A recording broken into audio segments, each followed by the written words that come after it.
అందులో వేరే ప్రాజెక్ట్ ఇస్తారనమాట. Don't worry.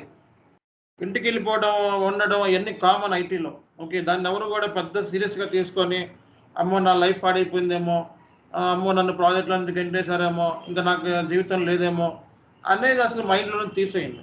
వేస్ట్ అదన్నీ కూడా. ఎప్పుడైనా గుర్తుపెట్టుకోండి, సింపుల్గా నేను ఒకటే చెప్తాను, ఈ ప్రాజెక్ట్ కాకపోతే ఇంకో ప్రాజెక్ట్ జరుగుతుంది, ఆ ప్రాజెక్ట్ కాకపోతే ఇంకో ప్రాజెక్ట్ జరుగుతుంది. ఏదో ఒక ప్రాజెక్ట్లో 100% స్టాండర్డైజ్ అవుతారు, అందులో నో డౌట్. మ్యాథ్స్ ఏమీ తెలియనోడు ఉంటారు చాలామంది, ఏమీ తెలియని వాళ్ళు, కమ్యూనికేషన్ బాగా ప్రాబ్లం ఉన్నవాళ్ళు, ఓకే, ఈమెయిల్ రైటింగ్ కూడా ప్రాపర్గా రానోళ్ళు, కష్టపడని వాళ్ళు, హార్డ్ వర్కింగ్ చేత కాని వాళ్ళు, సో ప్రాజెక్ట్లో నుంచి వెళ్ళిపోదామని ట్రై చేస్తూ ఉంటారు. సో మన ఇన్స్టిట్యూషన్లో మ్యాక్సిమం పోరాడతారు, మన ఇన్స్టిట్యూషన్లో జాయిన్ అయ్యే వాళ్ళకి మ్యాక్సిమం పోరాడతారు. సో ఎందుకు పోరాడతారంటే ఆ వే ఆఫ్ ట్రైనింగ్ ఇస్తాం మనం. ఓకే, సో ప్రాజెక్ట్లో నుంచి వెళ్ళకుండా, గింటేయబడకుండా, అవసరమైతే మనం అక్కడే ఉండాలి. మనం ఎందుకు వెళ్ళిపోవాలి? మనల్ని ఎవరైనా తీసేంత వరకు కూడా మనం ఎప్పుడు వెళ్ళకూడదు, గుర్తుపెట్టుకోండి. ప్రాజెక్ట్లో ఈవెన్ మనం వర్క్ చేయకపోయినా అందులోనే ఉండాలంతే. ఎవరైనా మనల్ని పని కట్టుకొని మనం పేరు పెట్టి తీసేస్తున్నాం అంటే అప్పుడు ఆలోచించుకుందాం. అంతేగాని వాడు తీసేయకుండా నువ్వే వెళ్ళిపోతారు కొంతమంది. ప్రాబ్లం అదే వచ్చేస్తుంది. రీజన్ ఏంటంటే, మా పక్కనున్న ఎప్పుడైనా సరే పక్కన ఏదైనా కంపెనీలో జాయిన్ అయ్యామనుకోండి, సో ఫస్ట్ నీ పక్కనున్న కలిగే నీకు పెద్ద శత్రువు అనమాట. వాడికి ఏంటంటే ఒక ఒక యాంగ్జైటీ, వాడికి వీడు నాకంటే ఎక్కడ క్రాస్ అయిపోతాడా అని ఒక యాంగ్జైటీ, వీడు నాకంటే ఎంత బాగా వచ్చామో, వీడు సబ్జెక్ట్ బాగా వచ్చామని వాడి భయం వాడిది.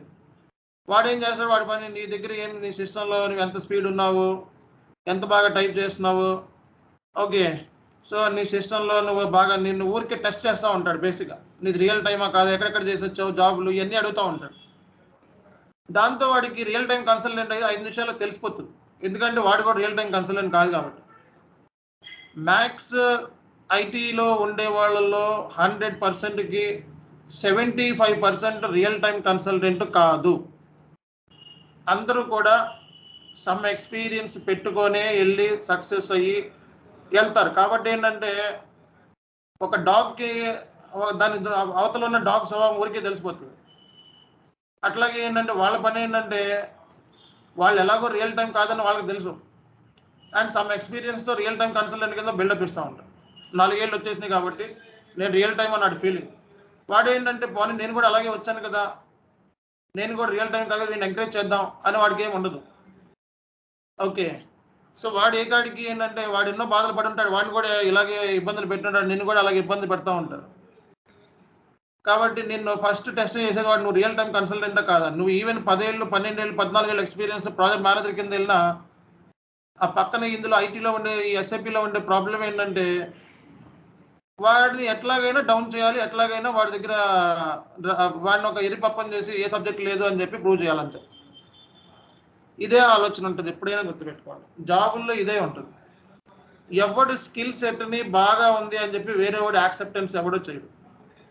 ఏ కాడికి ఏంటంటే, వీడికి ఏమీ రాదు, వీడి వేస్ట్, ప్రాజెక్ట్లో అనవసరం, ఇవే డైలాగులు వినపడతాయి మీరు ఎంత బాగా పనిచేసి. కాబట్టి అందుకే మీరు ఏం చేయాలంటే, మీ పక్కన ఉన్న కలీగ్ మాటలు, లేకపోతే వాడి మాటలు, వీడి మాటలు ఎన్ని బిలీవ్ చేయకుండా మంచిగా ఉంటూ సబ్జెక్ట్ నేర్చుకుంటూ, ఓకే, ఒక స్టూడెంట్ లాగా అనుకోవాలంతే. మనకి ఏమీ రాదు, వచ్చాము, ఒక నిత్య విద్యార్థి మనం, కాబట్టి మనం ఒక జాబ్ హోల్డర్ లాగా మనం ఫీల్ అవ్వకుండా, మార్నింగ్ నుంచి సాయంత్రం వరకు ఒక స్కూల్ బాయ్ లాగా చక్కగా ఏమేమి ఉన్నాయి ఆ కంపెనీలో, టూల్స్ ఏమున్నాయి, డాక్యుమెంట్స్ ఏమున్నాయి, దాంట్లో ఏమేమి టూల్స్ని ఎలా యూజ్ చేస్తున్నారు, సెల్ఫ్ లెర్నింగ్. ఎస్ఏపి అనేది ఎవరు నేర్పించరు, గుర్తుపెట్టుకోండి. ఎస్ఏపిలో మీకు ఎవరు నేర్పించలేదు, అంతా self learning. So self learning అంటే ఎలా వస్తుంది అంటే, ఒక సర్టెన్ స్టేజ్ వరకు మీకు నేర్పిస్తాం, ఆ తర్వాత నుంచి సెల్ఫ్ లెర్నింగ్ అలవాటు అవ్వాలి.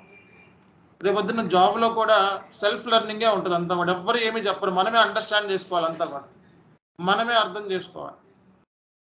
కాబట్టి ఈ సెల్ఫ్ లెర్నింగ్ ఎవరైతే బాగా చేస్తారో వాళ్ళు సక్సెస్ఫుల్ అవుతారు. ఎవరైతే రీసెర్చ్ చేస్తారో, ఎవరైతే డిగ్ చేస్తారో, ఎవరైతే గూగుల్ ఎదుగుతారో, ఎవరైతే యూట్యూబ్ ఎదుగుతారో, వాళ్ళే ఎక్కువ నాలెడ్జ్ గెయిన్ చేస్తారు. అంతేగాని ట్రైనర్ చెప్తే ఏది రాసుకుంటే, నేను ఏ అంటే ఏ రాసుకుంటే, బి అంటే బి రాసుకుంటే, సి అని సి రాసుకుంటే, దేర్ ఈస్ నో యూస్. మీరు రీసెర్చ్ చేయకుండా, మీరు దీని మీద టైం ఇన్వెస్ట్మెంట్ చేయకుండా కంప్లీట్గా ట్రైనర్ మీద డిపెండెన్స్ అయితే మీరు రియల్ టైంలో సర్వే కాలేరు. Simple logic. నేను చెప్పిన దానికి గూగుల్లో వెళ్ళి వెతికి రీసెర్చ్ చేసి కొత్త పాయింట్లు ఏమైనా ఉన్నాయా, కొత్త యాడాన్స్ ఏమైనా ఉన్నాయా అనేది ఎతుకుతే ఎవరైతే ఎత్తుతారో వాళ్ళు రియల్ టైంలో ఎస్ఏపి కన్సల్టెంట్స్ కింద వర్క్ చేయగలుగుతారు. మిగతా వాళ్ళు మెల్లమెల్లగా టైం తీసుకొని ఒక ప్రాజెక్ట్ పోతుంది, ఇంకో ప్రాజెక్ట్ దెబ్బలు తిని ఆ తర్వాత నేర్చుకుంటారు. కాబట్టి ఫస్ట్ అటెంప్ట్లోనే సక్సెస్ అవ్వాలి అంటే సెల్ఫ్ లెర్నింగ్ అనేది ఇక్కడి నుంచే స్టార్ట్ అవ్వాలి. ఓకే, ఈరోజు నేను వర్క్ ఫ్లో అన్న, వాట్ ఈజ్ వర్క్ ఫ్లో అని చెప్పి నెట్లోకి వెళ్ళి కొట్టేయాలి. మీరు వాట్ ఈజ్ రిపోర్ట్ అన్న నెట్లోకి వెళ్ళి కొట్టేసేయాలి. వాట్ ఈజ్ ఎవాపర్ అన్న, ఎవాపర్ ఏం వర్క్ ఉంటుంది నెట్లోకి వెళ్ళి కొట్టే. అంటే అలా చేసే వాళ్ళకి దీంట్లో ఎక్సలెంట్ నాలెడ్జ్ గెయిన్ చేస్తాం. సో అదే మీ స్కిల్ సెట్, అదే మీ ఇంటలెక్చువల్ ప్రొవైడ్. దీనికే మీకు లక్షల రూపాయల్లో శాలరీస్ ఇచ్చాయి. ఏమీ లేదు. మనం ఏం చేస్తున్నామండి, FICOలో మనం ఏమైనా ప్రోగ్రామ్ రాసి ఏమైనా కొత్తది డెవలప్మెంట్ చేసినా ఏమీ చేయట్లేదు. ఉన్నదాన్నే మనం చూసుకొని చేస్తున్నాం. అంతే తప్పేసి దాంట్లో మనం చేసే ఐటీ కూడా ఏమి, అసలు ఇది ఐటీయే కాదు. నన్ను అడిగితే SAP FICO ఫీల్డ్ ఏదైతే ఉందో అసలు ఐటీయే కాదు. మామూలుగా అయితే జనరల్గా మాట్లాడుకోండి, మనకేమొచ్చు, అకౌంట్స్ వచ్చు, ఫైనాన్స్ వచ్చు, అదే చేస్తున్నాం. ఇక్కడ అంతమించి ఏం చేయట్లేదు. మనం కోడింగ్ చేయట్లేదు, ప్రోగ్రామ్ చేయట్లేదు, కోర్ జావా చేయట్లేదు, C++ రాదు, మనకి ఏమీ రాదు. మనం ఊరికే జస్ట్ కాన్ఫిగరేషన్ అనగా ఐటీ కింద మార్చుకున్నాం. మనం ఐటీ కన్సల్టెంట్ కింద కాన్ఫిగరేషన్ అనేది జస్ట్ లైక్ ఫామ్ ఫిలప్. దాంట్లో ఏ అని ఉంటే దీంట్లో బి అని రాస్తాం, దాంట్లో సి ఉంటే దీంట్లో డి అని రాస్తాం. ఒక ఫామ్ ఫిలప్ లాంటిది కాన్ఫిగరేషన్. ఆ ఫామ్ ఫిలప్కి మనకి ఐటీ కన్సల్టెంట్స్ అని పేరు ఉంది. ఓకే, టెస్ట్ చేస్తున్నాం. టెస్ట్ చేసేది కూడా SAP ఎండ్ యూజర్స్ కూడా టెస్ట్ చేస్తారు, మనమే చేయాల్సిన అవసరం. అకౌంట్స్, ఫినాన్స్ నాలెడ్జ్ ఉండాలి అంతే టెస్ట్లో, అంతకుమించి ఏమీ లేదు. జర్నల్ ఎంట్రీ పోస్ట్ చేయాలంటే అకౌంట్స్ రావాలి, దట్స్ ఇట్. కాబట్టి నన్ను అడిగితే మనం ఏమి పర్వతాలని పడగొడతలేదు.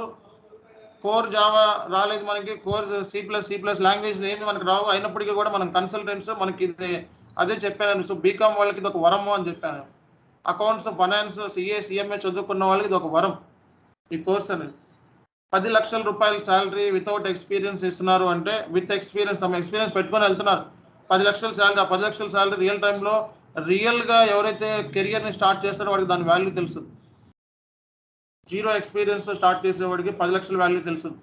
సో మనకేంటంటే బేసిక్గా 10 లక్షలు వాడికి వచ్చింది కాబట్టి మనకు రావాలి అని మైండ్లో పెట్టుకొని మనం ఫీల్ అయిపోతూ ఉంటాం. కానీ రియల్గా 10 లక్షలు తెచ్చుకోవాలంటే ఫస్ట్ జాబ్ 1 నుంచి, బేసిక్ నుంచి, అసోసియేట్ లెవెల్ నుంచి వర్క్ చేసుకున్న వాడికి ఆ వాల్యూ ఏంటని తెలుసు. కాబట్టి ఇక్కడ 100 రోజుల్లో చదివితే జాబ్ వచ్చింది, 100 రోజులు 60 రోజుల్లో చదివితే జాబ్ వచ్చింది అనే మైండ్లో నుంచి తీసేయండి ఫస్ట్. సో జాబ్ ఎప్పుడైనా వచ్చింది, నీ దగ్గర సబ్జెక్ట్ నువ్వు ఎక్కువ రీసెర్చ్ చేస్తే, డెప్త్ ఇన్వెస్టిగేషన్ చేస్తే జాబ్ ఎప్పుడైనా వచ్చింది. నువ్వు అనుకున్న శాలరీ 10 లక్షల కంటే ఇంకా ఎక్కువ శాలరీ వస్తుంది. SAPలో 10 లక్షలు అనేది చాలా తక్కువ, 20 లక్షలు కూడా చాలా తక్కువ. ఓకే, నీ దగ్గర టాలెంట్ ఉంది, నువ్వు 4 ప్రాజెక్టులు కరెక్ట్గా చేసావు, 4 ప్రాజెక్టులో కరెక్ట్గా 1 ఇయర్ 1.5 ఇయర్ కరెక్ట్గా నిలబడ్డావు అంటే, 4 ప్రాజెక్టులు కరెక్ట్గా 1.5 ఇయర్ కరెక్ట్గా ఒక్కొక్క ప్రాజెక్టులో నిలబడ్డావు అంటే నువ్వు నెక్స్ట్ ఫ్రీలాన్సింగ్ వెళ్ళిపోవచ్చు. నువ్వు ఓన్గా ప్రాజెక్ట్స్ని తీసుకోవచ్చు. ఆ స్కిల్ సెట్ వచ్చేస్తుంది. దీంట్లో సీనియర్, జూనియర్, లేకపోతే నా 20 ఏళ్ళ ఎక్స్పీరియన్స్, 10 ఏళ్ళ ఎక్స్పీరియన్స్, 12 ఏమి ఉండదు. ఇందులో ఎవరి దగ్గర స్కిల్ సెట్ ఉంటే వాళ్ళే హైస్ట్, అంతే. ఐటీ ఇది. కాబట్టి ఇక్కడ ఎవరి బుర్ర బాగా పనిచేస్తే, ఎవరిదైతే మైండ్ వేగవంతంగా ఉంటుందో వాళ్ళే ఇందులో సీనియర్స్, వాళ్ళే ఇంకా హైస్ట్ ప్యాకేజీలు అన్నీ వాళ్ళే. కాబట్టి మీరు ఒకటే ఆలోచించాలి, ఇందులో సబ్జెక్ట్ ఎలా గెయిన్ చేయాలి, ఎట్లా దీన్ని రీసెర్చ్ చేయాలి, ఒక్కొక్క పాయింట్ని మనం అర్థం చేసుకుంటూ చదువుకుంటా ఉంటే ఇది మీకు అర్థమవుతుంది. లేదు అనుకుంటే ఇది కష్టమవుతుంది. కాబట్టి SAP FICO కోర్సు బయట 6 నెలలు చెప్తారు, 6 నెలల నుంచి 8 నెలలు చెప్తారు. మనం 50 రోజుల్లో చెప్తాం, కానీ ప్రతి క్లాసు ఎఫెక్టివ్గా ఉంటుంది, ప్రతి వర్డ్ కూడా మైండ్లో ఫీడ్ అవుతుంది. సో సింపుల్గా నేను ఈ కోర్సుని మీకు ఈజీగా ఇస్తున్నాను. బట్ ఇదే SAP మెథడాలజీ సో కొంతమంది వేరే విధంగా చెప్తారు, హై లెవెల్లో చెప్తారు ఇంగ్లీష్లో. సో మీకు అసలు అర్థం కాదు. దానికన్నా గుడ్డి కన్నా మెల్ల బెస్ట్ అంటారు కదా. సో అందుకే నేను తెలుగులో దీన్ని చక్కగా ఎక్స్ప్లెనేషన్ ఇస్తున్నాను. ఒక డాక్యుమెంట్ ఇచ్చి ఇంగ్లీష్లో ప్రిపేర్ అవ్వమంటున్నాను. కాబట్టి ఇది సింప్లిఫై అవుతుంది, మీరు చదవగలుగుతున్నారు, చేయగలుగుతున్నారు. అండ్ ఈ హై వర్డింగ్ ఏమైతే ఉందో అది డాక్యుమెంట్లో నుంచి క్యాచ్అప్ చేయమని చెప్తున్నాను. కాబట్టి యూటిలైజ్ చేసుకోండి ఆపర్చునిటీస్ని అండ్ ప్రిపేర్ అవ్వండి ప్రాపర్గా, ప్రజెంటేషన్స్ చేయండి.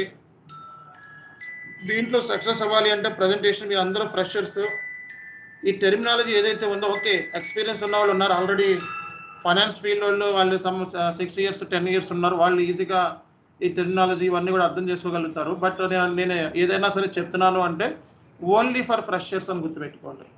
సో ఎక్స్పీరియన్స్ పర్సన్స్కి చెప్పే అంత మనకి ఆ క్షమత లేదు. ఓన్లీ ఫర్ ఫ్రెషర్స్ అంటే ఎవరైతే మార్కెట్లోకి ఇప్పుడే డిగ్రీ కంప్లీట్ చేసుకొని లేదా పీజీ కంప్లీట్ చేసుకొని ఎంఎన్సీ అంటే కొత్త అన్న వాళ్ళకి నా కాన్సెప్ట్స్ అప్లై అవుతాయి. మిగతా వాళ్ళకి ఆల్రెడీ వాళ్ళు జాబ్లో ఉన్నారు కాబట్టి ఎన్నో వాళ్ళకి తెలుసు.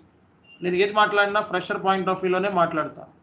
కాబట్టి మీరు ఫ్రెషర్స్ పాయింట్ ఆఫ్ వ్యూలోనే ఆలోచించాలి. ఇక్కడ ఎవరైతే ఉన్నారో వాళ్ళు